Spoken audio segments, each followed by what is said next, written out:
Hi Klaus, you're very welcome to Capricorn TV. Here we are in lovely Vienna. Very welcome to the show. Welcome to you, James. Nice to have you here in Wien.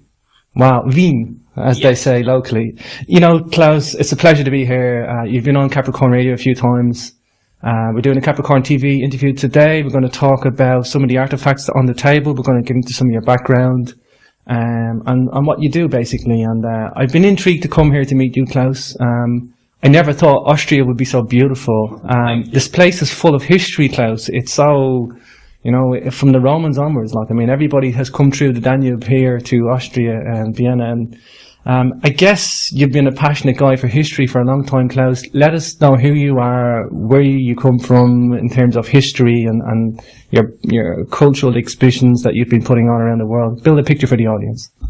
My name is Klaus, Dona. I did many big cultural exhibitions from Austria to Japan, also one to Korea, and several Japanese exhibitions in Vienna.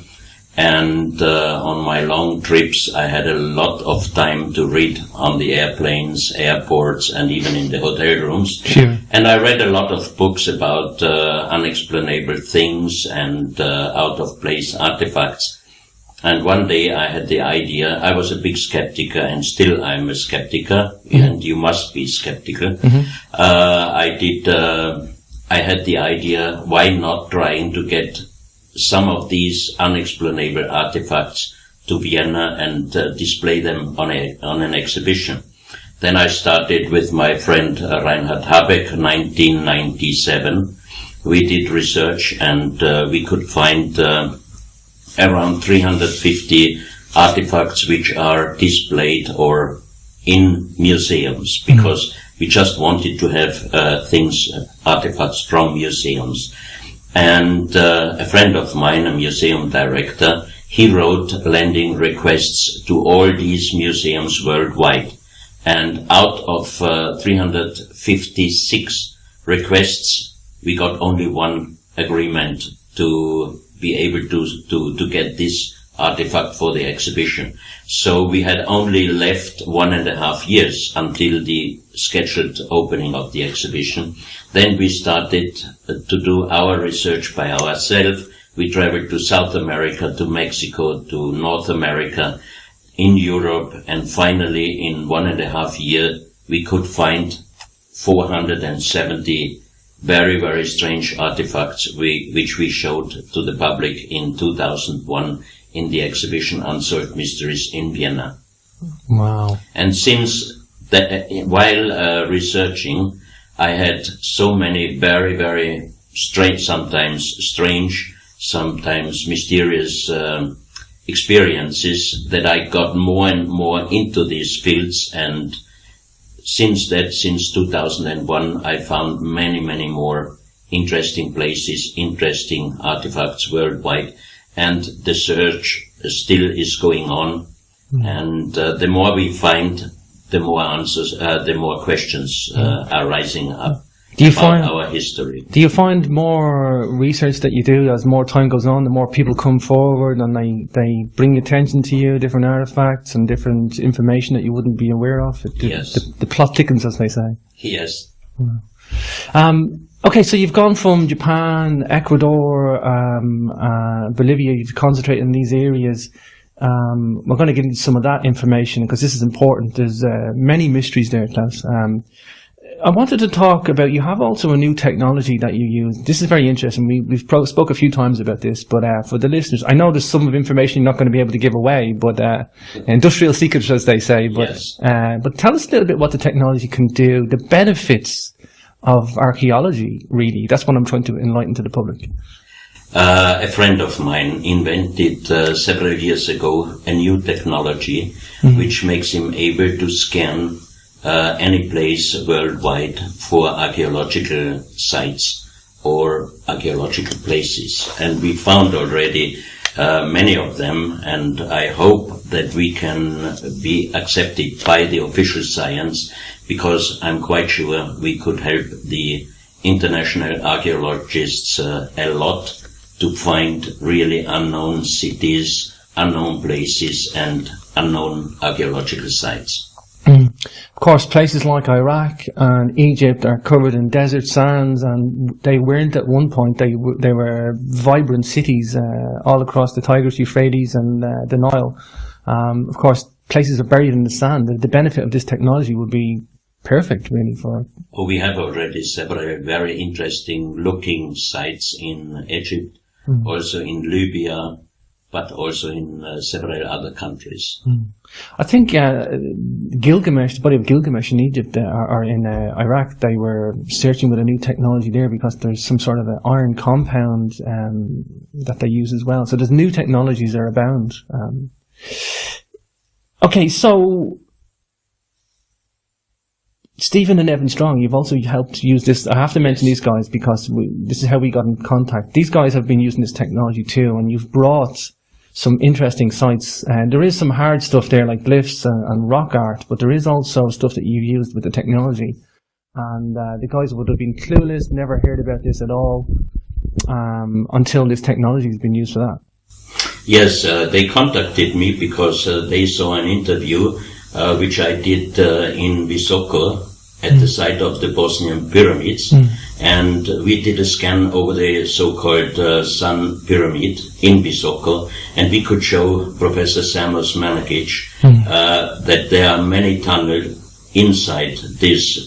For the official science, still it's just a mountain. For us, at least, there are tunnel systems inside. There is also in the center of this pyramid, there is also one room we could show to Professor Samos Managic, and we also could detect that there are bones and precious metals inside. So I think in this case it should be a grave or a tomb inside this Sun Pyramid. In the future, I asked my friend already to do scan over the other pyramids in Visoko, and I think that there are even connections between those pyramids, and if we can help Professor Samos Managic, we will do so. So when Stephen and Evan Strong saw my interview and that we were using a new technology, they contacted me and they asked me if we could do them a favor and check the area around the hieroglyphs in Australia, which we did, and we sent them a scan showing them that far behind the hieroglyphs there is a tunnel going into the direction of the hieroglyphs, and close before the hieroglyphs there is a room, and also in this room we detected bones and precious metal. So that when I sent them the scan, they went there the following weekend and they found a man-made wall and also an entrance into a tunnel. And definitely on the photos they sent me, you can see that this is a man-made tunnel. But after a few meters, it's blocked by man-made stone blocks. And I think that might be a former grave robbery trap, which was activated because in 1976, especially in this area, there was a very heavy earthquake. And I think this was the reason why the blocks are now blocking the entrance to the grave. But hopefully they will get the official authorization to open it, and then they could prove that the Egyptian hieroglyphs are definitely original and not a hoax from end of 19th century. Sure.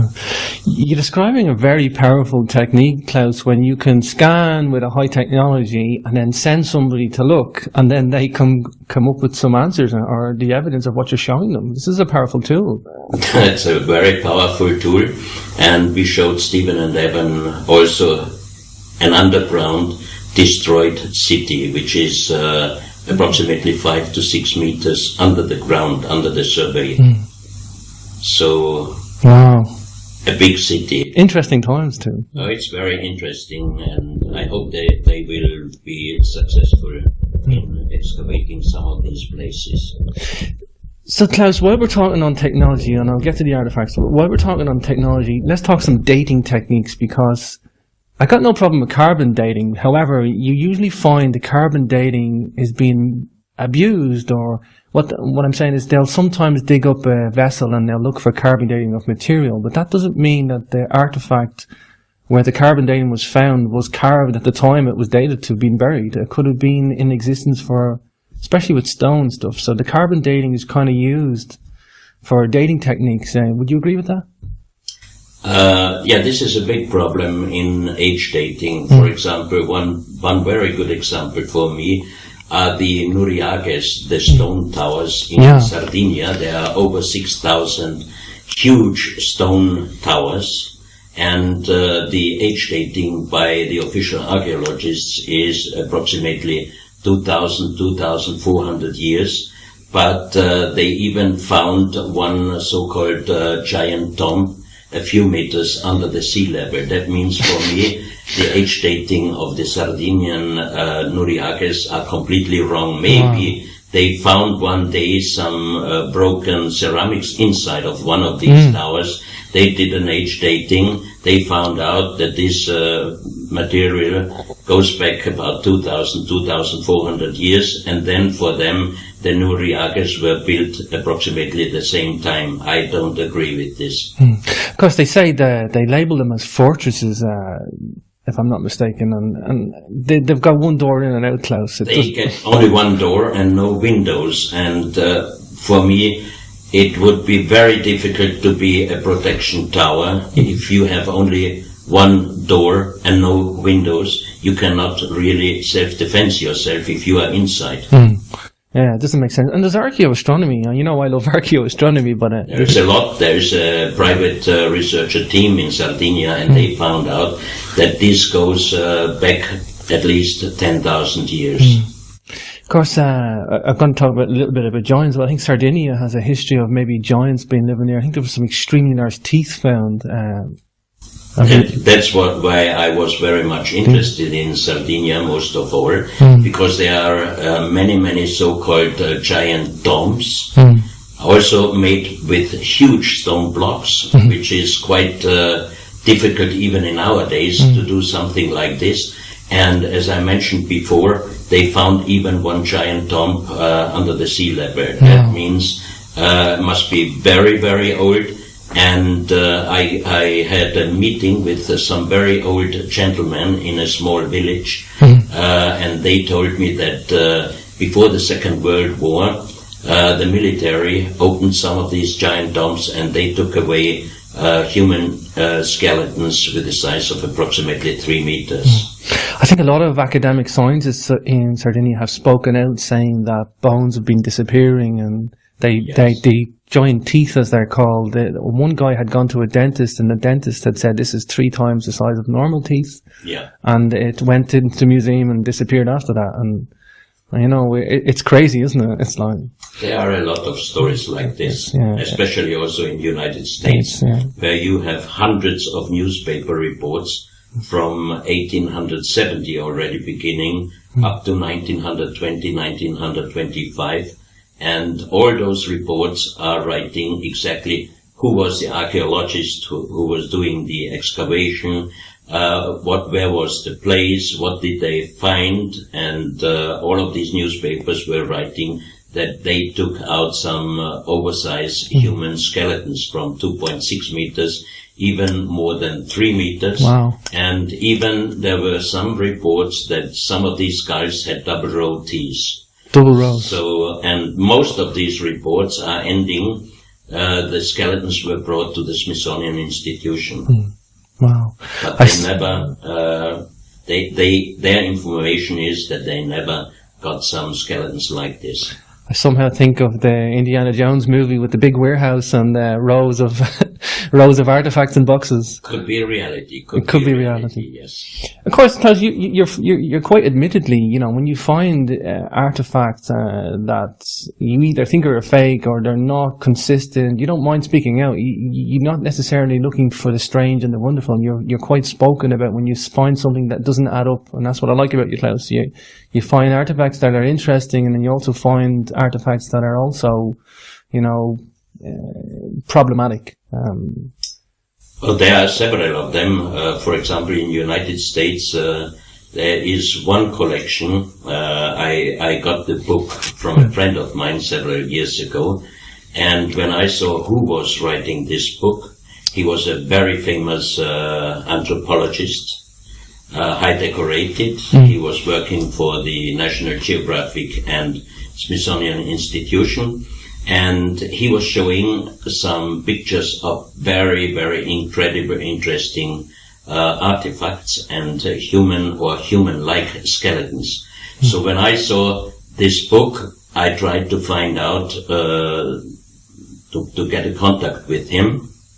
And finally, it was not easy, but finally I could get in contact with his wife, because he passed away already.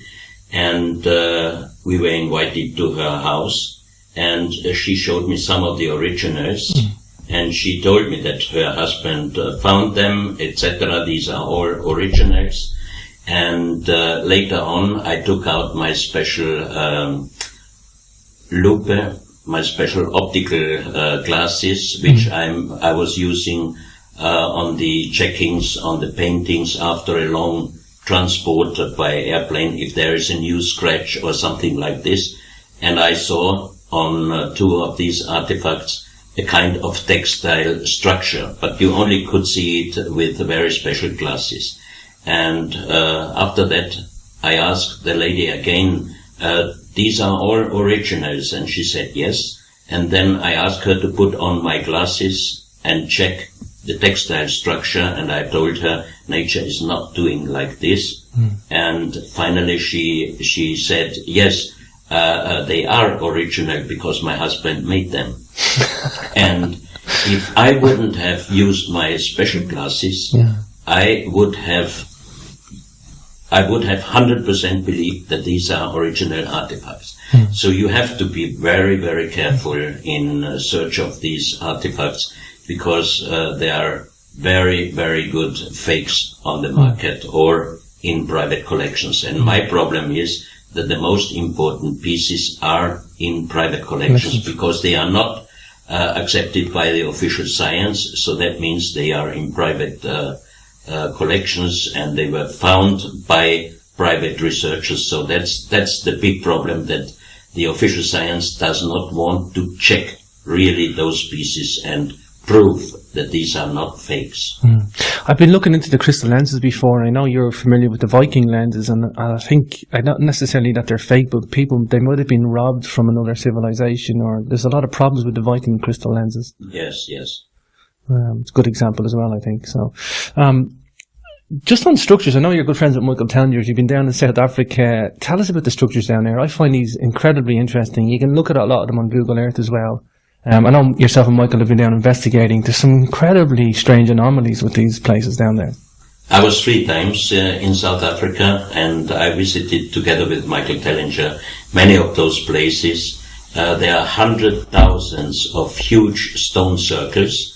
For the official archaeologists, these are cow storages, but many of those circles or stone circles are closed. So I would just wonder, how can cows go into a stone circle storage if there is no door? And one other thing is that most of these stone circles, you only can see a little bit over the surface. That means for me, they must go down at least 1.5 or even 2 meters under the soil, under the ground. And why the official archaeologists of South Africa are not doing some excavations? Maybe they could find very interesting artifacts, or even the big question is, if all those 100,000 of stone circles were cow storages, where are the buildings or the rest of the buildings of the people who owned the cows? I mean, Michael Tellinger is a very, very serious researcher, and he did with official scientists a lot of researches on the spot, and they found out that these stone circles are creating sound and energy and heat even. Well, yeah. And of course, in nighttime, the temperature inside the stone circles is higher than outside, So that means that's a reason why animals, Flock. they can sense much more than we human can do. They are going for sleeping inside the stone circles because it's warmer to lay down there. It's natural. So, but that's not for me the explanation that these are cow storages. No. Yeah, I usually find that you get like an extraordinary explanation to explain away these structures. I know you've looked at the Mongolian pyramidal structures, and there's artifacts associated with them. What's the verdict on them? Do we know exactly much more about them, or? Yes, also a few years ago, I received a few photographs from a Chinese archaeologist from southern Mongolia, round pyramids structures. And this is the area where the Chinese archaeologists found many pieces made out of jade. Very strange artifacts, and they say that those artifacts belongs to the Hongshan culture, which goes back approximately 4,000 years. Even 4,000 years old man-made wonderful jade pieces for me are raising the question, how did they do the carving? Because jade, as you know, is very, very hard. And a few months ago, I got a contact from a Korean artist from Munich, and she informed me about a researcher in Korea who has hundreds of photos of other jade figurines, statues, which are from small up to 30, 40 centimeters, and all made out of jade. Beautiful, but sometimes very strange artifacts, and they are dated by this researcher and some of his colleagues at least older than 8,000 years. Older than 8,000 years, and many of them were found in tombs, in graves underground. And the strange thing is that those artifacts are painted with a black color, and they could not yet found out what kind of color they used to paint it black. And this researcher wrote a very, very interesting book with many photographs, and he sent it to me. It's in English, and he calls this culture Mago culture, and it goes concerning him definitely back in time 8,000, at least 8,000 years. So we are talking about a civilization which is older than the oldest known high civilization, 6,000 years. So it's older, at least 2 or 3 or even more thousands of years. And then again the question, what kind of culture was it? And my question was, why did they paint those artifacts with a black color? And then I remembered the Moais in Easter Island. They are also black material. And this Korean researcher thinks that those artifacts are connected with the sunken continent Lemuria or Mu. Wow. And if so, then it's very interesting. Easter Island, you have black statues, and you have also in parts of Korea, China, and especially Mongolia, you find also black painted statues, wow, which are very strange. And for me, interesting is that some of the Moais, they are now doing excavations because they found out that some of the statues are going even deeper down into the earth for several meters, and they did already some excavations. Mm-hmm. And on some of the back of those Moais, they found unknown writings or symbols.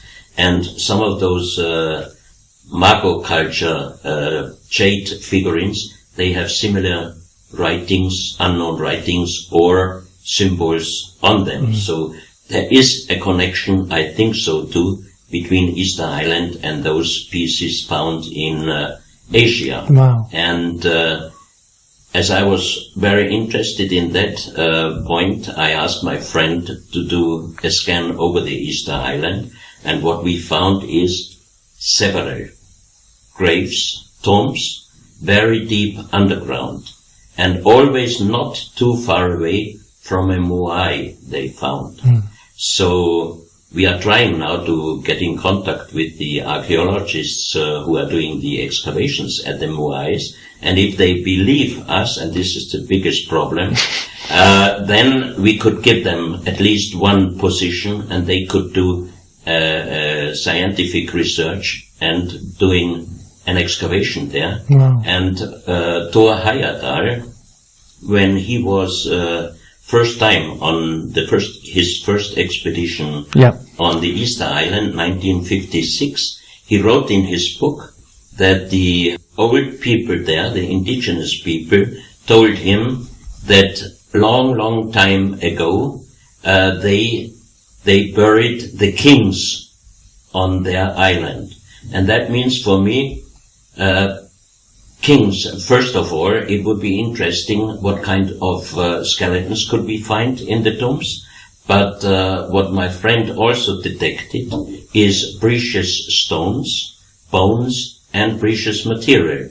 And you know, James, that there is no mining of gold mining or precious stone mining on the Easter Island. Anyway. So the question would be where those material came from. And if the old people already said to Thor Heyerdahl 1956 that they buried the kings long time ago, for me that would be a good point to have precious material and precious stone in the same tombs. And that could be one of the final approval that Easter Island is a rest of the sunken continent Lemuria or Mu in the Pacific Ocean. I have a first edition of the Kondiki expedition. I've looked at the routes in and out of Easter Island. A lot of people think maybe from South America to Easter Island is the most obvious one, but I definitely favour the Asia route into Easter Island and then maybe to South America. But whatever's going on in Easter Island, it's definitely incredibly interesting. It's hinting at these guys coming from totally somewhere else with pre-culture from somewhere else, dynasty of kings or whatever, or artifacts or knowledge or whatever you want to look at it. These guys came from somewhere else with an existing culture and got stranded on the island, I think, maybe. Or it could be the former graveyard of the kings of Mu. Yeah. While we're in Asia and talking artifacts, I got to talk about the Joe Man. I was in the British Museum before I came to Austria here, and I seen a little Joe Man figurine. The ceramics, these guys are incredibly interesting. I mean, these things go back a long time. This is academically proven to got 10,000 BC. 10,000. The Choman. Yeah. No, the Choman culture is dated back 6,000 years. 6,000. And the strange thing is that the oldest pre-Columbian culture, which did ceramics, is the Valdivia culture, which also goes back 6,000 years. And I saw vases or pots from Choman culture and also from Valdivia culture. And if you put those pots or vases together, you cannot find the difference. Wow. And the next point, which might have been a connection between Japan and South America, are the stone monuments, because you know Sacsayhuaman, Pumapunku, all these places with the very huge stone blocks buildings, and the Yonaguni. Wow. Yonaguni, the very huge man-made stone structure under the sea level in Iseki Island, which is the southeast Japanese island, very close to Taiwan. And Professor Masaaki Kimura, he's doing the undersea research there already since many years. Still, Yonaguni is not accepted full by the official archaeologists, because some of them are still saying that this is a natural formation, which is completely ununderstandable for me. If you see all those photos Professor Masaaki Kimura did, and he told me that he found even other stone structures, which are definitely man-made. And he wrote a book, The Sunken Continent Mu. And in this book, he wrote that he thinks, because of his research, from the northeast Japanese, former Japanese island, the Sakhalin Islands, which are now belonging to Russia, until far down after Taiwan that there was once a long continent, which he thinks that could have been moved. That's why he wrote the book. And when I presented 2001 several artifacts from La Mana in Ecuador, there is one stone, it's 350 kilo granite stone, quartz granite, and you have an encarving on this stone of the world map, and you can see countries like Italy, Greek, the Mediterranean. There is one natural quartz line. A vein, the vein runs through. A vein through, and in the Middle East you have an eye inlay, and then the natural quartz line passes the Mediterranean, passes the Atlantic Ocean, and there you have one continent on this stone map, which does not exist in our days, which could be the so-called mystical continent Atlantis.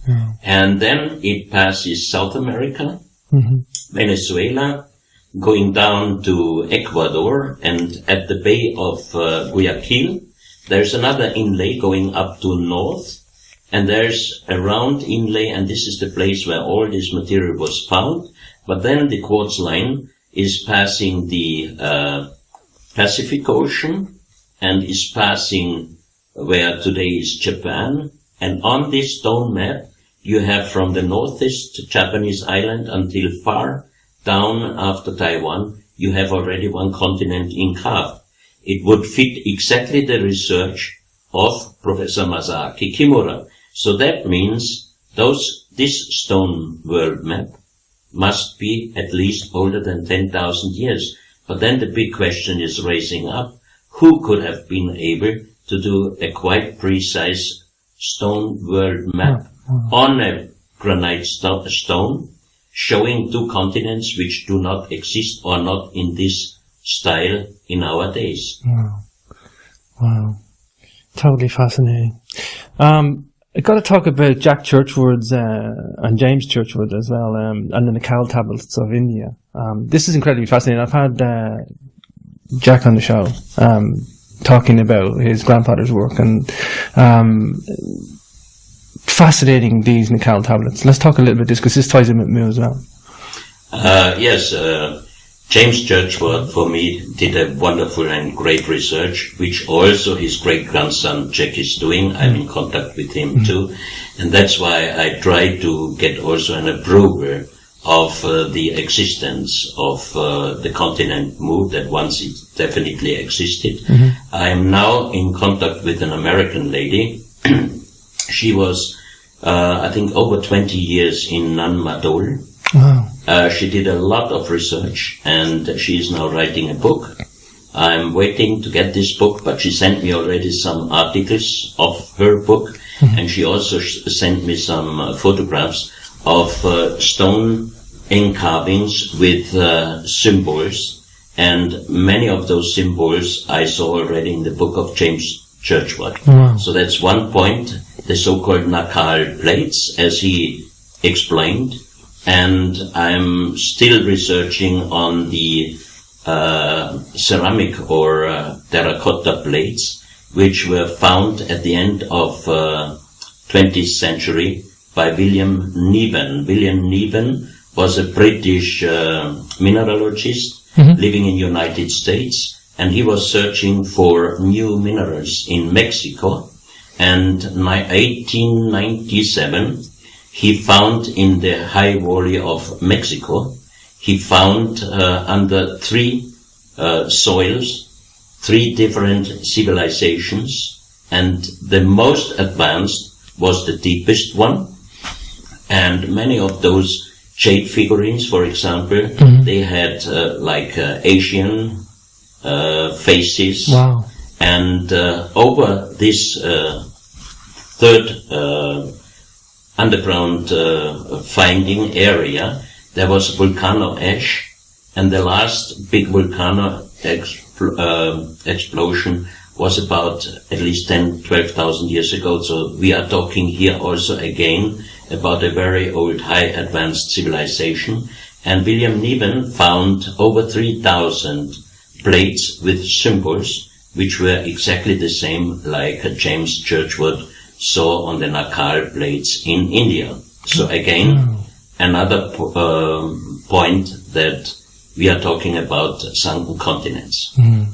It's fascinating because I know alternative researchers like yourself, Klaus, are out there tying things together, getting connections, and do you find it hard to open dialogue with institutions, or maybe you open dialogue but the dialogue ends pretty quick, maybe? This is a problem because you cannot talk with a specialist of pre-Columbian culture about Egyptian culture and vice versa.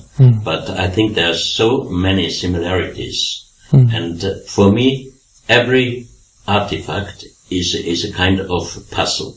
And the more puzzles we get together, maybe one day we can definitely make a final picture. We have a cobra artifact, if I remember correctly, the last time we spoke. There's a cobra artifact in South America somewhere.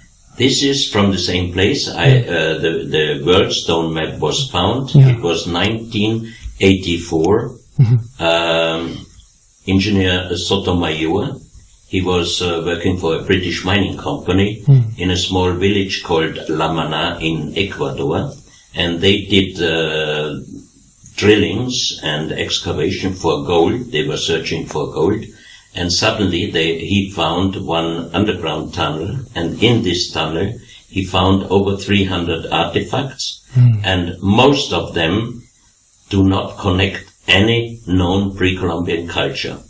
And there was also, for example, a jade cobra head with 7 points on the left side, right side, and that means could be a connection to the Asian chakras. Chakra points, to the chakra points.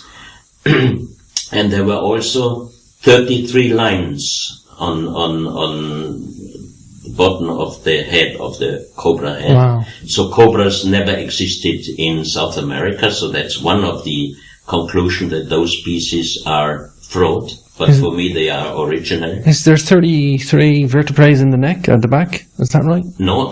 Also on the... Or the chest, is it? On the chest. Yeah. Wow. And 7 and 33 are very important numbers. Yes. To symbologists. Yes.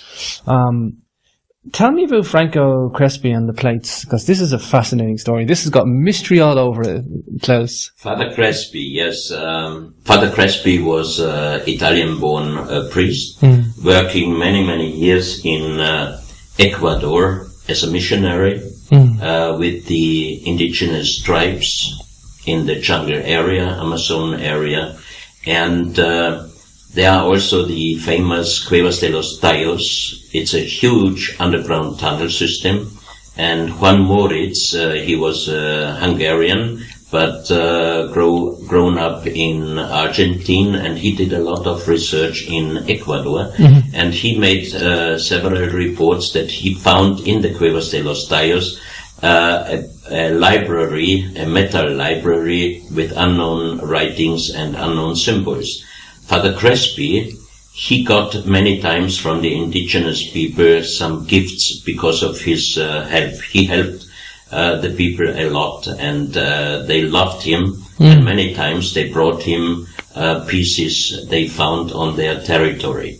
Wow. So in his collection there were hundreds of metal plates, most of them a kind of copper with unknown writings, unknown symbols. And some of them even in stone, and some of these unknown writings we found in his collection, in some of the pieces of his former collection.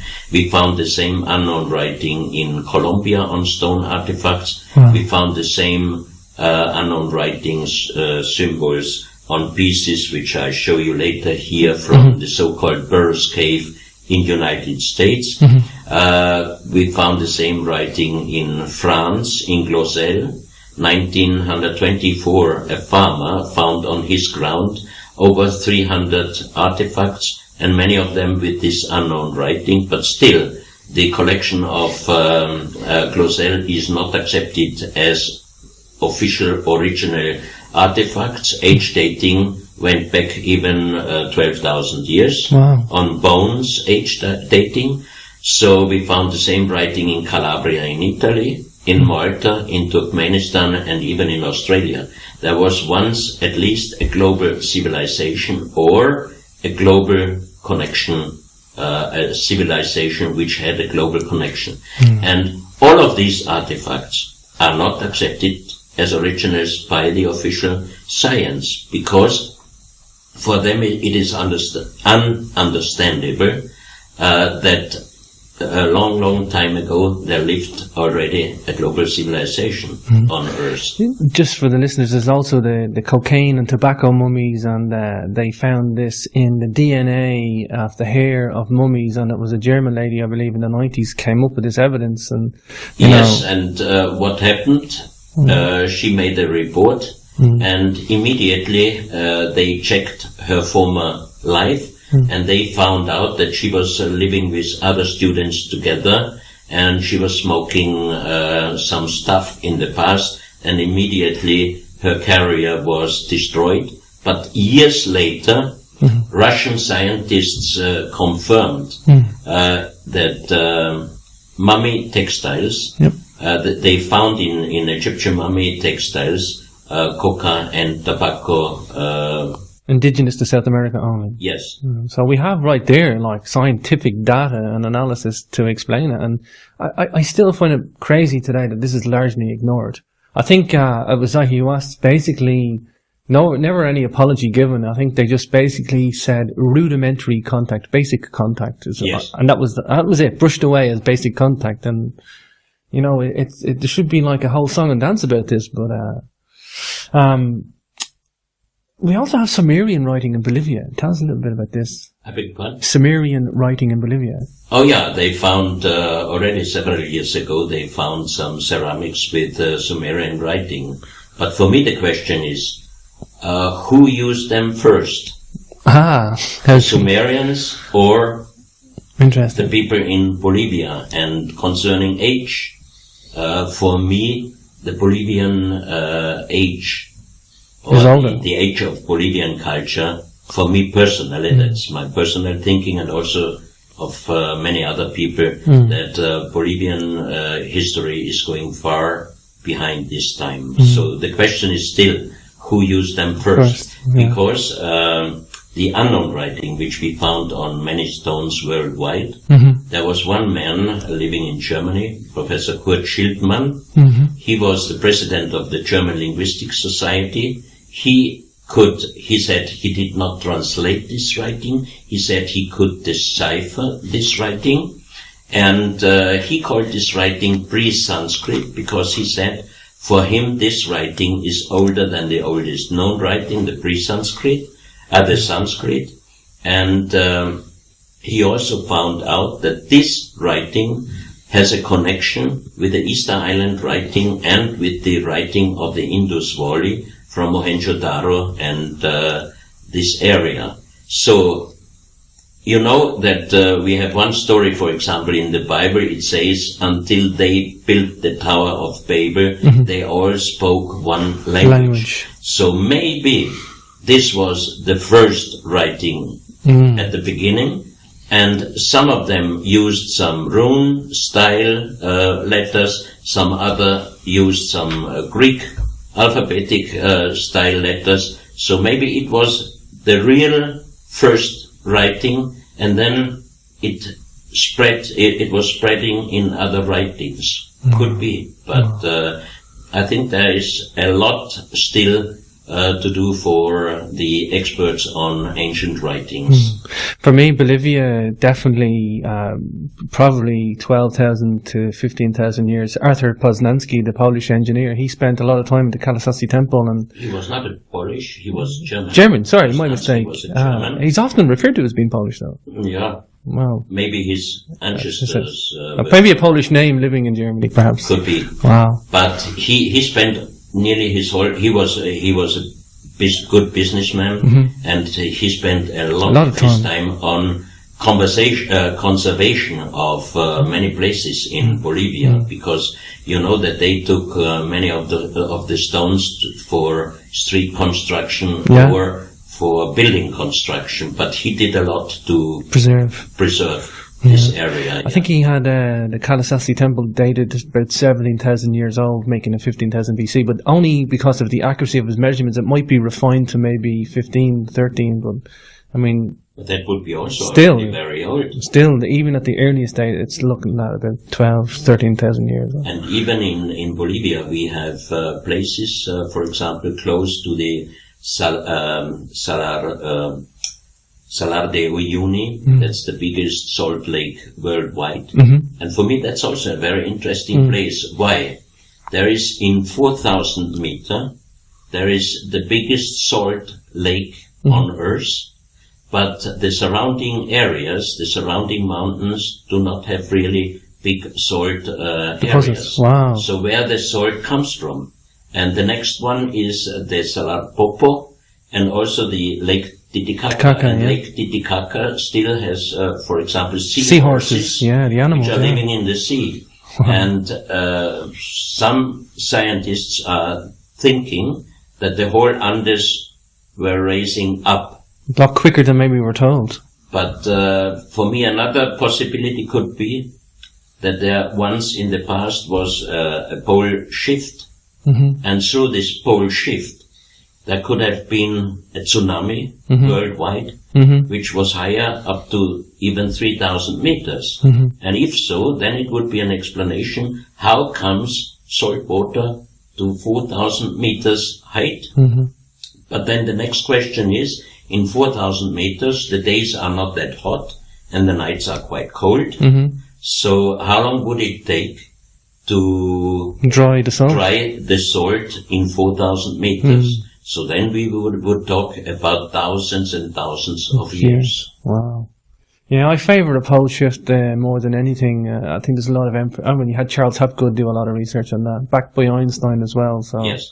And there's a lot of serious minds have given the pole shift theory a good look at, haven't they, Klaus? So, yeah. Talk about Sierra Leone, because you've talked about these statues in Sierra Leone. There's quite a number of statues found there. In Sierra Leone, yes. First information I received through Adriano Forgione. He is the publisher of an archaeological magazine, Phoenix, in Italy. He informed me about Professor Pittoni. Professor Pittoni was a great geologist, and he was working worldwide in the past, and also he was working in Sierra Leone for an Italian company for diamond excavations. And he was interested always in legends and the mythology of each country where he was working.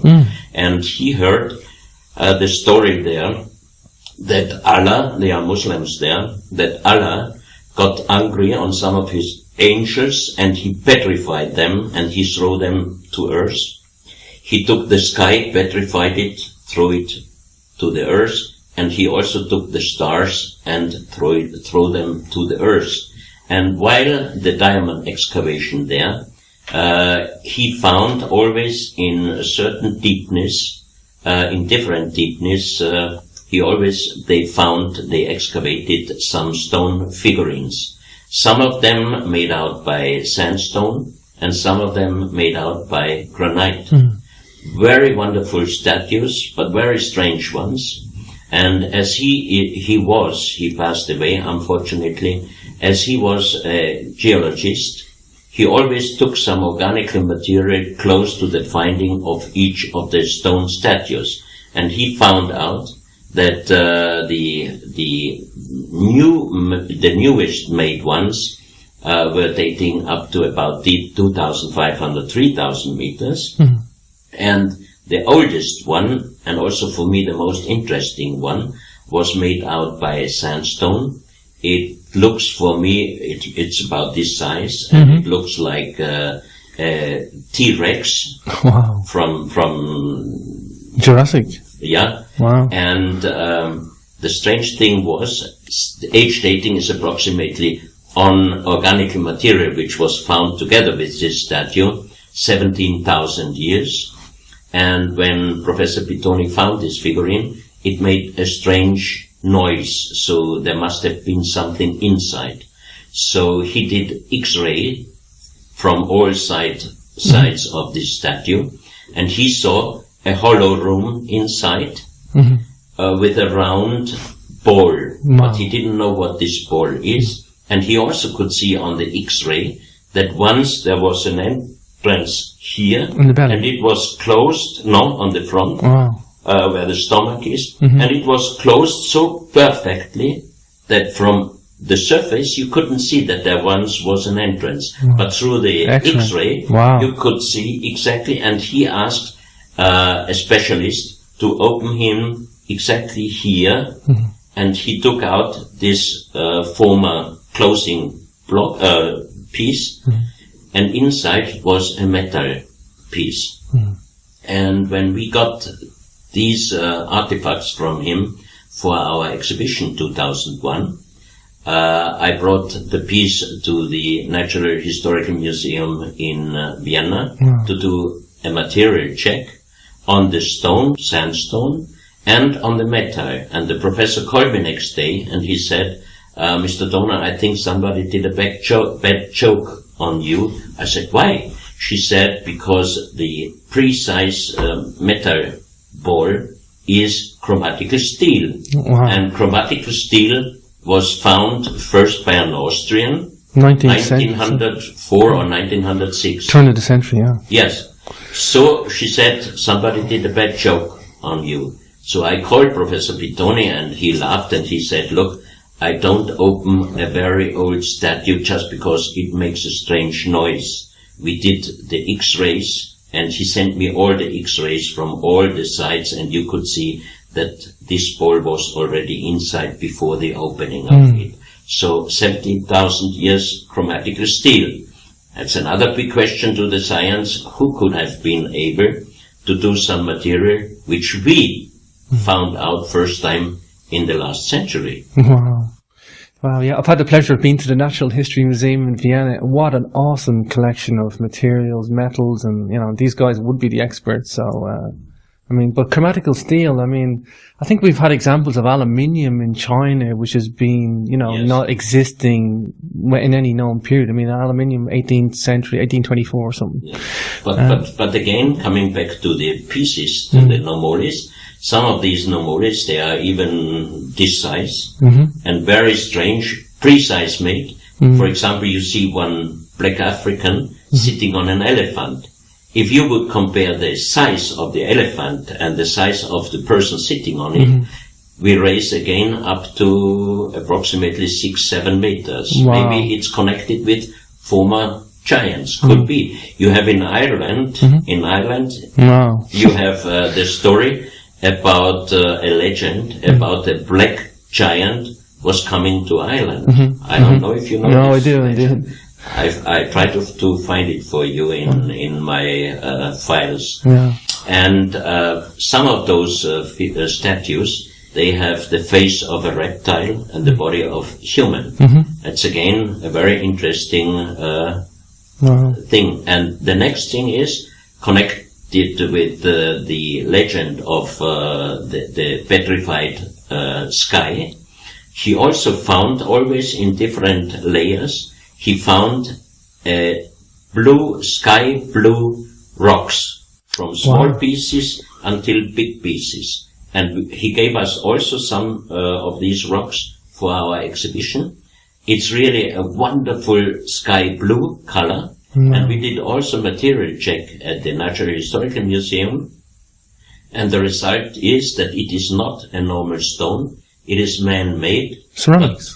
No, it's not ceramic. It looks like a stone, like a kalk stone. Wow. But a wonderful blue color. Wow. And it was not able yet to find out what kind of color they used to make these blue stones. Crazy. So the legend of the petrified sky, man-made blue stones, the man-made stone statues, and the skies says the diamonds are the petrified skies. So a very interesting legend, but what kind of civilization did all those pieces? Is a big question. Well, chromatic steel is, as you say, is like employing high science, high technology, metallurgy. Yes. So, wow, incredibly interesting. Klaus, I'm going to talk about one more artifact, and then we're going to take a break, and we're going to look at these artifacts after the break. And I just want to talk about this. Well, a couple of artifacts. The pyramid with this all-seeing eye and the layers. You've shown this on black light before. That's again one of the pieces from La Mana, from Ecuador. Incredibly interesting, this, Klaus. Tell us about this. Yes, it's 27 centimeters high, the pyramid. It has 13 steps and an eye inlay. The color of the stone eye inlay is gray, but when you put ultraviolet light on it, the eye looks very, very brightly, and it looks like the astronomers did some photos of the so-called the Eye of God. In a star constellation, another constellation, and it looks a little bit like this, so very strange. And on the bottom of this small pyramid, you have exactly the same writings like we found worldwide on stones, and the translation by Professor Schildmann was, the Son of the Creator comes. And you have also in little gold plates inlay the Orion constellation on the bottom of this pyramid. Wow. Always the Orion constellation slipping in. Always the Orion constellation, or the Pleiades. Pleiades, Orion, I'm serious. You talk about these 12 cups. There's like a cup with 12 little baby ones on. That's also one. That's the same artifacts. These were also found in the same underground cave in Ecuador, in La Mana. So there's one big jade cup, which has a perfect star constellation inlay, or in different colors. And also these stars, if you put ultraviolet light on it, they are shining very brightly. And the strange thing on the big cup is that inside the cup is very magnetical. Outside, nearly nothing. Only there are 3 stars building a triangle. Inside, in the center of this triangle, it's also very magnetical. And I talked with many geologists, and they said it's impossible if a jade cup includes some iron material, it must be same magnetically from both sides. But this big cup is only inside very magnetically, and outside nearly nothing, only in the center of these 3 stars.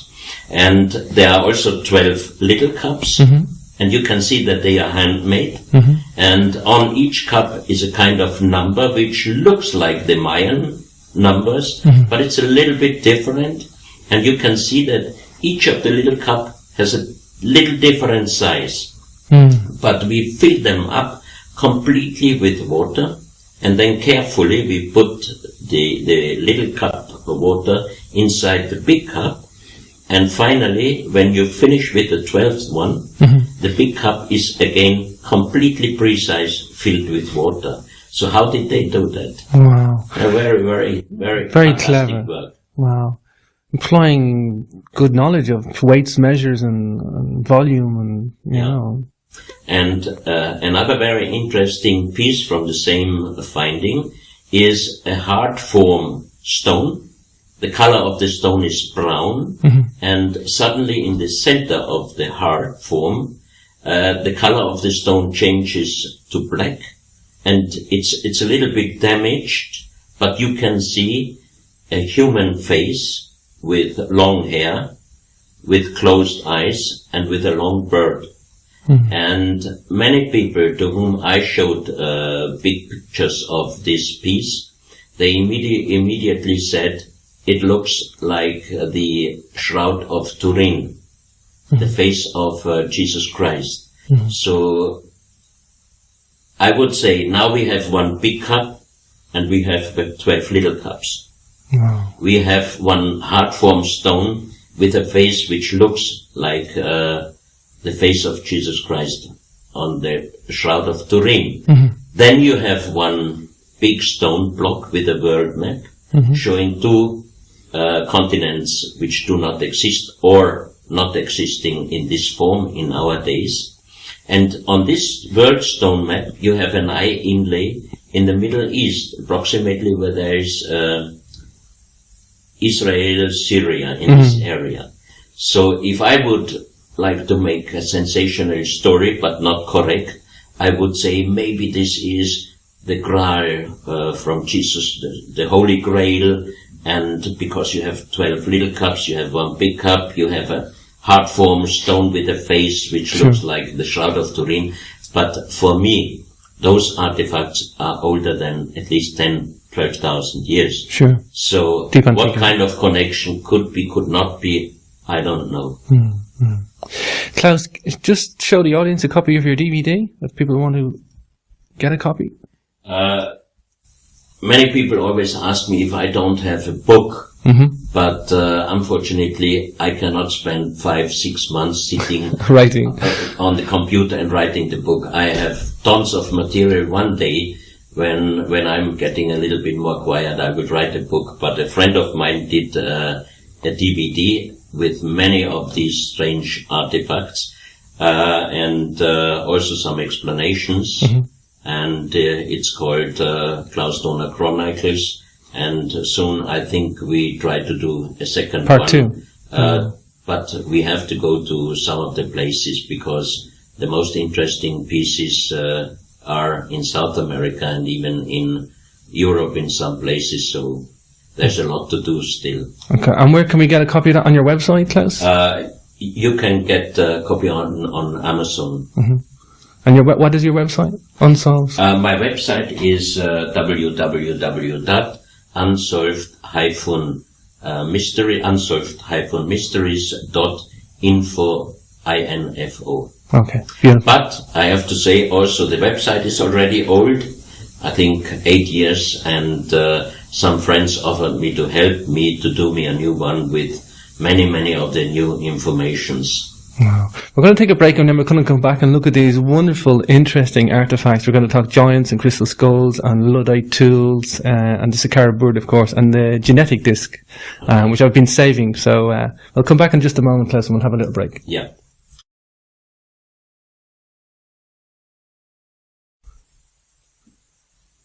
Hi, Klaus. You're very welcome back to Capricorn TV. Here we are again, and we're going to talk about the artifacts we've been looking at on the table. I think as an anthropomorphic discussion, the skull and the bones is probably something the most interesting to jump into. We were talking about giants earlier. Yeah. We have two incredible bones sitting on the table, which I've had the previous examination of before the show, and start with the heel bone. I think this is incredible, Klaus. Yeah, several years ago, I saw on a Brazilian website an information about Father Carlos Vaca, a priest from Ecuador, that he found 1964 the broken bones of a human giant with the size of 7.6 meter. So I thought, I had the feeling there is something reality behind this information, because there's a lot of wrong information also on internet. So I tried to get a contact with Father Carlos Vaca. It took me several years, and on one of my trips to Ecuador, we visited the province Loja, because in the report there was only written that Father Carlos Vaca from Loja, and I didn't know at that time that Loja is a province and also the capital city. So we went to Loja, and we arrived late in the evening. I didn't find the hotel which I was supposed to stay, so we just stopped at a place. And after taking a shower, I went to the lobby and I asked the lady there if she knows a Father Carlos Vaca. And she said no, she doesn't know, but there is an office from the Franciscan church next to the church, and they have all the data from all the priests in Ecuador. So I went next morning, 9 o'clock there, and we asked if they can tell us where I can find Father Carlos Vaca. The lady there, she didn't know the name, so I thought maybe it was a hoax on the internet. But she said she will search for it, and after a while she came back and she said yes, she found him. But she has to inform us that he passed away exactly 1 month before. Oh my God. So I asked her if she knows where he was working, and she said yeah, he worked the last years in the hospital in Loja. So we went there, and I asked if they can give me some information about Father Carlos Vaca. And no coincidence, the man there said, oh, there were about 50 taxis outside, but he looked and he said, the taxi driver from the first car, every day he brought Father Carlos back to his home. Wow. So I just entered to the taxi and I said, please bring me to the house of Father Carlos Vaca. And he brought us there, and his niece, his brother's daughter, she was living there with her family, and this was also the homestay for Father Carlos Vaca. And she said yes. She invited us for a coffee, and she told us that her uncle passed away a month ago. And then she showed us a lot of bones which he found 1964 on a place which is called in the indigenous, in the Aymara language since ever, the Cemetery of the Giants. It's a very, very tiny valley in the south of the province Loja. And one night there was a heavy, heavy thunderstorm, and a part of this so-called Cemetery of the Giants was broken down. And next morning they saw a lot of broken bones, but very big ones.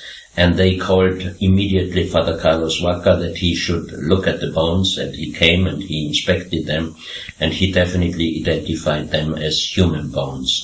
And this human must have been the size, must have had the size of 7.6 meters.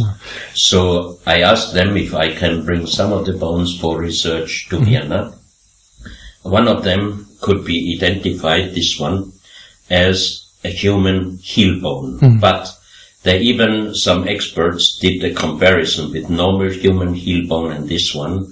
They said it looks exactly the same, but it's impossible because this is 5 times bigger. 5 times bigger. And also this bone was identified, it looks like a human os occipitale, which we have too under our skull, that we are able to move the So we rotate the skull balanced on these two bones. Also 5 times bigger. But we also found a documentation from Chiesa de Leon. He was a historian for the conquistadors, and he wrote 1573, I think it was. He wrote in one of his documentation, today we found at the coast of Esmeraldas, which is the Pacific Ocean Ecuadorian coast, we found today several human skeletons. They were 5 times bigger than we were. Wow. So if you calculate that the Spanish guy at this time was about 150, 160 centimeters, multiply 5, you reach over 7.5 meters. And an interesting photo I received from Manuel, he is an Ecuadorian researcher, and he went several times into the Cuevas de los Tallos, which I mentioned before, the huge underground tunnel system in Ecuador. And he sent me a picture of a big hole and a huge entrance from the Cuevas de los Tallos. And when I saw the picture, I saw on the right side of the entrance a huge man or human. So I called him on Skype and said, Manuel, is the right person next to the door, is this a man from the expedition? And he was laughing. He said, no, this is a wall painting, and the little black thing next to it, that's my friend, just staying next to the wall painting. Wow. And he said, this wall painting, a human, is 7.5 meters tall. So if you see this picture, and you can imagine, normal people would never ever have been able to do such a huge hall with huge entrance in the Cuevas de los Tallos. So that means it's connected with the real giants. Wow. Incredibly interesting, Klaus. I've had the pleasure of holding this skull. If you show it up to the audience, Klaus, it's my hands are quite big, but it does fit in the palm of the hand of myself anyway. And it's quite heavy too. It's made of quartz. Maybe just describe it and the story of how you came to possess it as well. 3 years ago, I had a conference in Germany with together with Nassim Haramein, the famous physicist from Hawaii. Right. And I know him already since 2010, so we are good friends, and he brought me this skull and said, I can keep the skull here, and if I do one day again an exhibition, I can display this skull. And he told me the story. A young man gave him this skull, and the story says that all the former owners who bought this skull got very bad luck, and the young guy bought this skull, and after 1 month, his fiancée passed away, so he gave this skull to Nassim, and he said he doesn't want to have this skull anymore.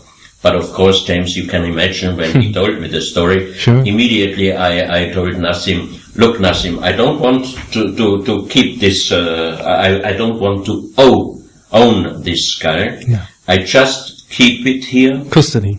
And we promise that whenever we find out where this skull belongs, we will bring him back. Because I think it's part of a grave robbery. That's why the real owners, they bought it, had a bad luck. And the skull itself has an encarving on top, which shows Quetzalcoatl, the feathered god. And also it has a crystallization here. Yes. Which I asked several geologists, and they told me this skull must have been long time under the earth. And I brought this skull to Paris to a conference where also Humboldt's man, the famous elders of the Mayan, was there. And in the evening, when I showed him this skull, he was very much impressed, and he meditated about 15 minutes. And then he told me, this is one of the most important skulls on Earth, and this skull is older than 10,000 years, which means the geologists are right if they say he must have been many thousands of years under the ground. And this skull has a wonderful energy, that's what people tell me. One day I had a friend of mine coming here, he is one of the 3 European Zen masters, and he is very sensitive, feeling man, and he was sitting here in this room, and suddenly he started nipping with his feet, and I thought he's a little bit nervous, and suddenly he asked me, Klaus, what do you have in your house? And I said, what shall I have in my house? He said, you have something with a very strong energy, I can feel it. I said, I don't have anything. And suddenly I remembered maybe the skull. So I went up to my sleeping room, because he is in my sleeping room just looking to my bed. So I brought him out of the room, and he couldn't see it yet, but he said, yeah, that's it. I feel the energy is getting stronger. So when I brought the skull down here, he just said, it's incredible, wonderful, but very strong energy. He asked me, do you keep this skull at home? I said, yeah, why? It's in my sleeping room. He said, no, you are kidding. I couldn't sleep even 1 second with this skull in my room. I don't feel energy. But people who are sensitive, they can feel that this skull is really something special. Wow. And I like him, and he didn't bring me bad luck. No, He's nothing. a good friend Wow. of mine. And the promise stays, whenever someone can really help me to find out where he belongs, then he will go back. There's beautiful quartz veins in it, and the eyes are made of jade, is that correct? Yes, Humboldt's man also told me that this is the same jade they found in the tomb of Pacal in Mexico. In Palenque. Yes. Wow. Because you've looked at many skulls, haven't you, Klaus? You've been. Oh yeah, I saw many of them. Um, And I had experiences with skulls, because I was always skeptical when some people told me the skulls, they have some informations and everything. I thought could be, could not be. And one day in Switzerland, when we had the exhibition 2004, a Russian shaman, a great lady called Nina, she went there and she asked if she can go with me after closing through the exhibition, and she can give me some more information on some of the artifacts, which she did. And in an exhibition you cannot write a long story to each artifact. Sure. You just compress it. But she could tell me a lot of things which I knew already, but which were not on display. So I knew that this lady is really something special. Wow. And then we ended up in front of the crystal skulls. We presented 6 very old original crystal skulls in the exhibition. And there was one jade skull from Mongolia, this size. And in front of this skull, she went into meditation. Then she spoke in a language which I never heard before. And then she spoke in Russian to the translator, and the translator told me she got 2 informations. The first information is for me. She said, in the near future, you will excavate many things worldwide, but you have to leave the earth after excavation in a good condition. At this time, James, I'm not an archaeologist. I had no idea of doing any time anywhere, any excavation. But with the new technology now, we are ready to start excavations. And the second most important information was, in a few days, a big wave will kill 100,000 of people. And you remember this was in November 2004, tsunami. And on 26th of December was the big tsunami in Southeast Asia. Sure. So from that moment on, I'm quite sure that there are informations in skulls. And a friend of mine in Germany, he found, with friends, he found one wood box, covered with leather box. On the leather box was written Otto Rahn. Otto Rahn was a German archaeologist who worked for the German Reich, for Himmler? For Himmler. He worked for the SS. He did a lot of researches in Rennes-le-Château and in Montségur, because they were searching for the Holy Grail and for the informations from the Knight Templars and the Katara. And also they found a transport list of the last train from Berlin to Prague. And on this transport list was this crystal skull. It's a clear crystal skull, 9.2 kilo, very heavy. Wow. And it was said owner Heinrich Himmler. That means that this skull was, the last owner of this skull was Himmler from the SS.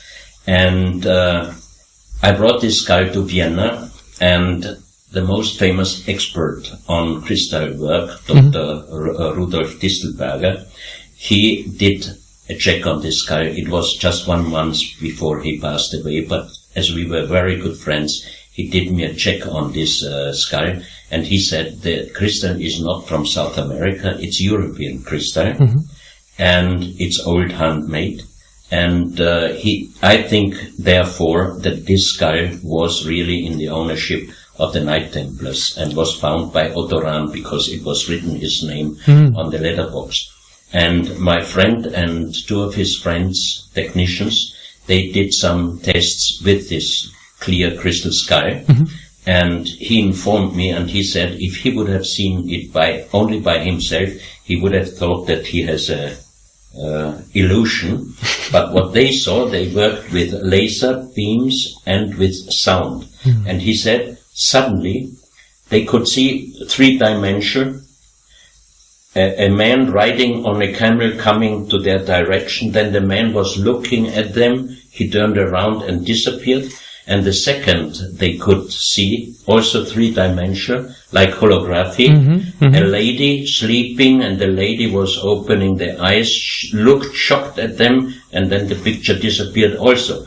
That means, that's another sign for me, that in these, or some of these crystal skulls, there are really a lot of information stored, but we don't know yet how to take these informations. But soon, when I have time to see my friend, they will do another test that I can be there, and maybe the same thing happens, something we can find out. It's very, very interesting. It's exciting. As an engineer, I love this next one, the Saqqara bird. Do you have a model of the Saqqara bird? Yes, this I got from Egypt for our exhibition. Khalil, Mr. Khalil, his father found this piece in the museum, and he discovered that it looks exactly like a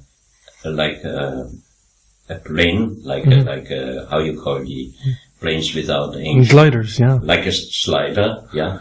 And if you look at this, it's exactly the same size. It's a perfect replica, even from the same balsa wood. And if you see, a bird never would have his tail like this. He wouldn't be able to fly. And also the wings, if Fixed. you see, it's really One piece. aerodynamic. So this is one of the pieces really in Egypt, which for me looks like... It's a good example of aeronautical knowledge. Yeah. Aeronautical knowledge. There are many others in South America, for example, at the Gold Museum in Bogota, little pieces which are also looking like airplanes, and German inventors, they did precise big models from the small pieces, and with an engine, with a motor, and they even could make turns and everything like a perfect airplane. Yeah. So still there are a lot of things we have to discover, I think.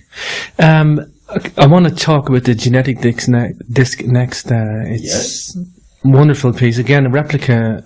This is a perfect replica. The Life-size. original is back at the owner's place, Professor Gutierrez, in Bogota in Colombia. Originally it's made out of Luddite. It's made out of Luddite, and I had this piece and also the little ones at the Natural Historical Museum at the Mineralogical Department for material check. It's proved it's Luddite. It's proved. And Dr. Distelberger, he went with me there, and he said, after checking the material, he said he is happy to be here to see that the test was done, and it's definitely Luddite, because when he checked these pieces very carefully, especially the little ones, which are designed in a perfect, most perfect way, he said he cannot tell me when these pieces were made, he cannot tell me who made it, and especially he cannot tell me how they made it, but what he could tell me is, I can tell you that we are not able to do from the same material the same pieces, even with our high technology. And the interesting thing is these pieces were found already at the end of 1960, beginning of 1970. Especially this one was found by street working outside Bogota, underground. And the interesting thing is that you have on this, we call it genetical disc, you have here human egg without and human egg with spermia, and you have here spermias. That means you can see here things which you cannot see with your own eyes. You need microscope. Wow. So whoever did these things, we don't know. But all these pieces, and especially also on the other side here, you can see the fetus. Looks like human fetus. Embryos. Yeah. But different the strange thing for me is, you have here male and female, and also you have here male, female, and children. For me, the question is, if someone is able to do such a masterpiece, why he is building the human with very wide heads, with big eyes, I don't know. Yeah. I mean, open question. Strange. This material, the disc itself is precise, and I had this disc in original at the exhibition in Switzerland, and Nina, also the Russian shaman, asked me if she would be able to hold this in her hand. So we opened the case and I gave it to her, and then she was meditating about at least 20 minutes. She started sweating. And when she came out of the meditation, she told me this is the gene code of the Earth, and there are so many informations inside this disk that she alone is not able to get this information. She would need at least 4 or 5 like her, and then they might be able to get informations out of this disk. This is one thing, and the other little pieces. Let's have a look at the here. For example, this one, the lyddite is very hard. It's close to the hardness of granite. Wow, that's like 9 out of 10 on the Moscow. It is like the structure is partly like leaves, so it breaks very easily. So Dr. Distelberger told me, look at this form. It's impossible to do out of the same material, but the design is so precise. If you hold it like this, you can get any little point directly because it is like your own fingers. And I think these pieces were made for medical use work. Wow. Precise they design. Fit perfectly into finger and thumb. I can see that. It fits any hand, any size. Yeah. If a small hand, if a big hand, it always fits exactly your hand.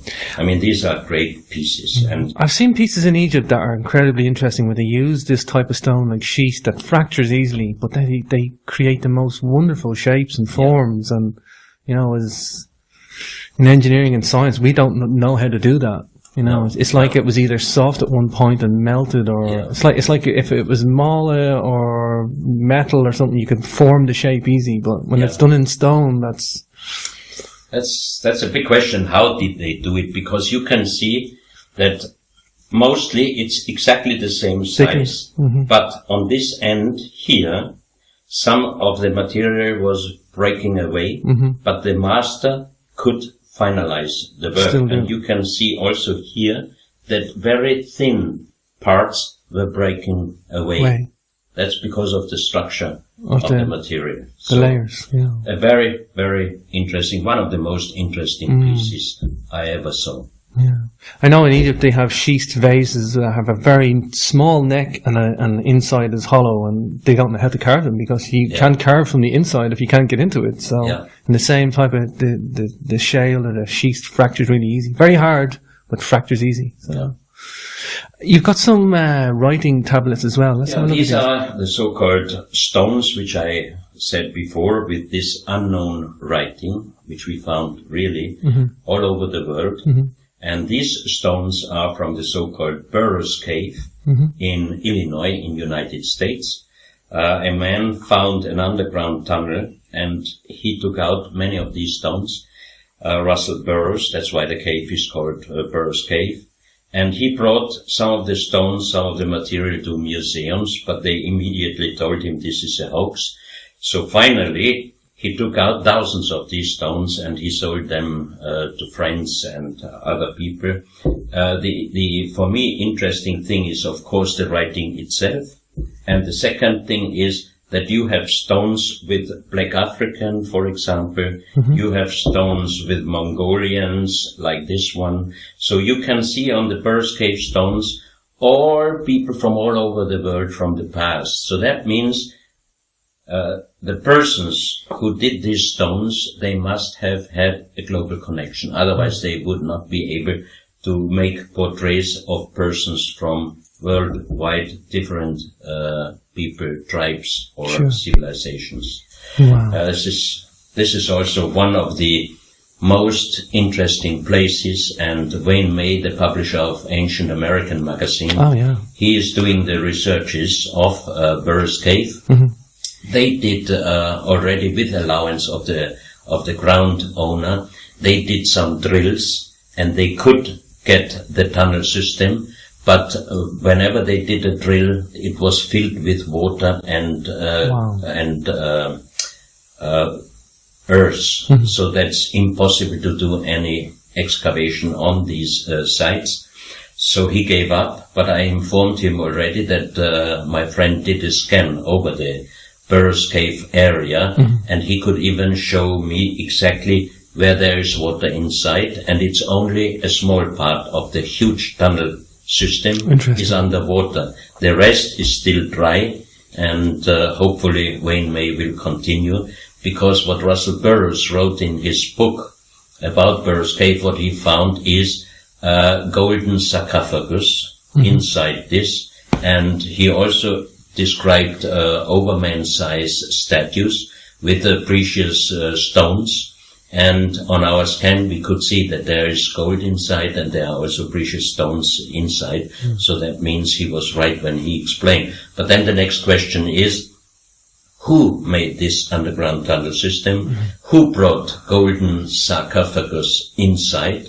So that's the next question which will appear. But for me, most interesting is that he described that there are hundreds of papyrus rolls inside also, and that would be very, very interesting to do a documentation about all these pieces in there. I know Illinois is an incredibly fascinating place. There's a lot of anomalies around there. I mean, I'm going to talk about the next piece, and Michael Cremo's turned up a lot of stuff and artifacts from Illinois, one being a coin. I think it was found deep down.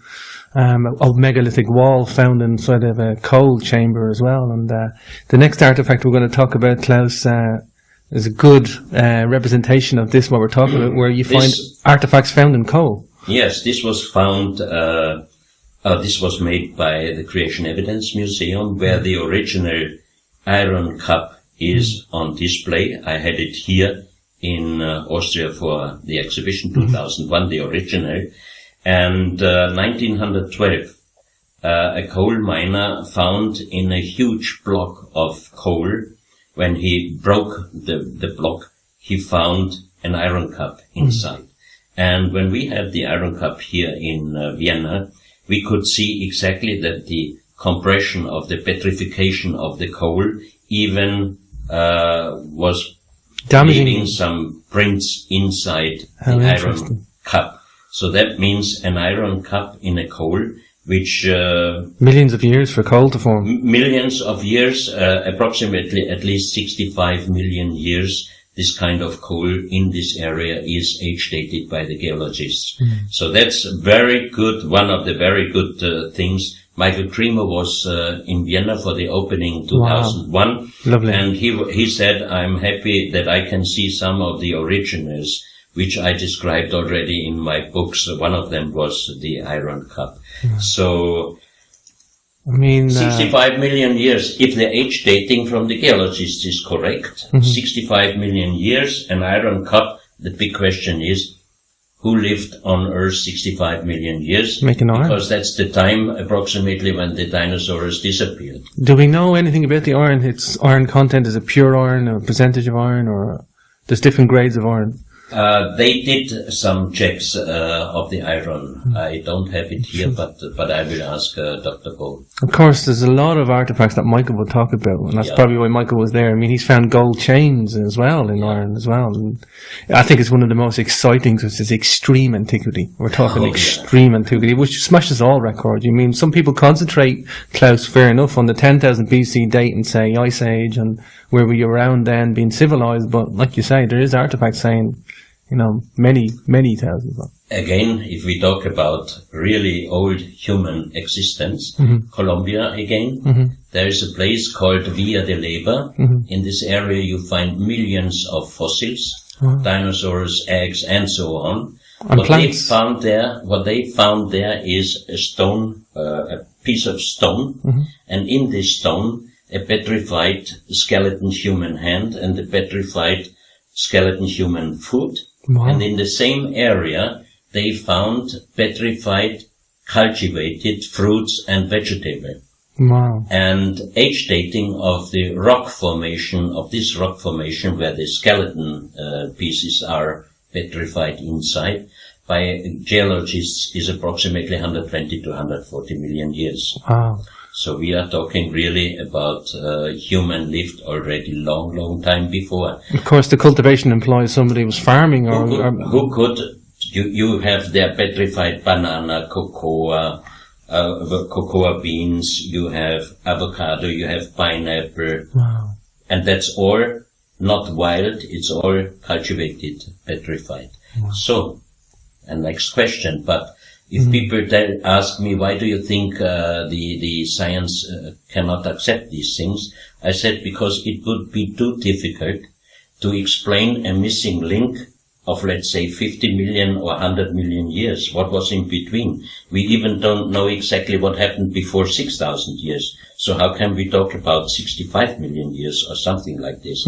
I mean, that would be too difficult. But for me, it would be one of the explanation could be that we had already several times global catastrophes on Earth, and just a few people might have survived in very high area, like the Andes, like the highland of Mexico or Tibet, Himalaya, this area. Starting over again. But if some people survive in a global catastrophe, for generations and generations, they would have only one problem: where do I find food for my family? So that means nothing would be like before, and everything would start from the beginning. And what would be still in common? That's the so-called mythology or legends. And I personally think all of these legends have a very, very big percentage of reality. We just have to go more behind it. And let's talk about the giants. There is no country, no tribe, no civilization on Earth which does not have the legends about the giants and little people. No, for sure. Klaus, I really thank you for your time today. Before we go, I want you to show a copy of your DVD one more time, and you can give out your website. This is the DVD which you can get on Amazon. It's called Klaus, Dona Chronicles, and my website is www.unsolved-mysteries.com. And James, I think if many more people are researching on the past, maybe we can find out a lot what we could learn from the past. And what we should do better in the future, because if we continue our lifestyle, we destroy ourselves. It's a nice way to finish the note. I think, yeah, if everybody can get out and do some research and get involved and explore, the world, there's plenty still there to discover, Klaus. And I love to give informations, but because that's the only way to get informations, give and take. Give and take. So for any information, I'm very thankful. Wow. Thank you for your time today, Klaus. It's been a pleasure. Thank you very much, James. It was great talking to you. You too, brother. Hi, Klaus. Here we are outside the Imperial Palace, home of some of the most awesome treasures I've ever seen. Can you tell people what's inside, a little bit about this place, a little bit about the House of Habsburg, and why people should come to Vienna to see this place?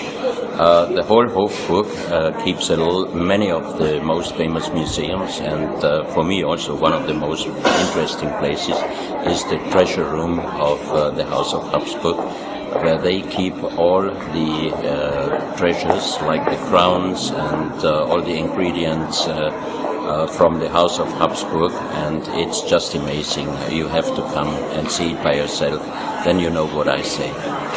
Tell us a little bit about the House of Habsburg, Klaus. Are they still here around today? There's still remnants of them in Europe. They got kind of disbanded in the World War I. Yeah, after World War One, the Habsburg Empire was broken. So all the different kingdoms of the House of Habsburg were separated into Czech Republic, Hungary, and all the others. And still members of the House of Habsburg are living in Austria. The historian of the family, the great-grandson of the famous Emperor Franz Joseph I and Elizabeth, so-called Sissi, Archduke Michael, he went with me for the opening of the Habsburg exhibition, which I did 1992 in Tokyo, and it was a great success, and we are, from that time on, we are very good friends. Wow. And Klaus, tell us a little bit, some of the garments that they have inside have gold embroidery, such exquisite. They still use these, the Habsburgs would still use these today? No, only the golden fleece, which are also presented here, They are used every year at the special meeting of the Order of the Knights of the Golden Fleece. Wow. Wow. And for you, what's your favorite piece inside, Klaus? The Imperial Crown. The Imperial Crown. The most impressive one. And also for me interesting is the Spear of... the Holy Lance, the Spear of Destiny, as they call it. The Spear of Destiny, but it is not the original, because the director of this place, the former director, Dr. Rudolf Distelberger, was a very good friend of mine, and he did excellent research on it, and he said that this cannot be a Roman spear, so it cannot be the original Spear of Destiny. Wow, because there were several copies in around 5th, 6th century, so there was they're not necessarily fakes. They're old. They're very, very old. They are very old, but they're just not the original. Just tell us. You touched on the Roman. Tell us a little bit about the Roman history of Austria. Something I wasn't aware till I came to Vienna. So approximately a little bit more than 2,000 years ago, the Roman came here to Vienna. The place here was called Dona, and it was a very big military area here of the Roman Empire. And they also brought the wine to Austria, and now Austria is very famous for its very good red and white wine. They ruled the Roman Empire from this part of the Danube. No, it was the final destination to the east and to the north for a long time here. That's why they had a big military area here. Wow. Well, thank you for your time, Klaus, and explaining how to come to Vienna and why to come to Vienna. Please come and see it by yourself. You will love it. Well, thank you, brother.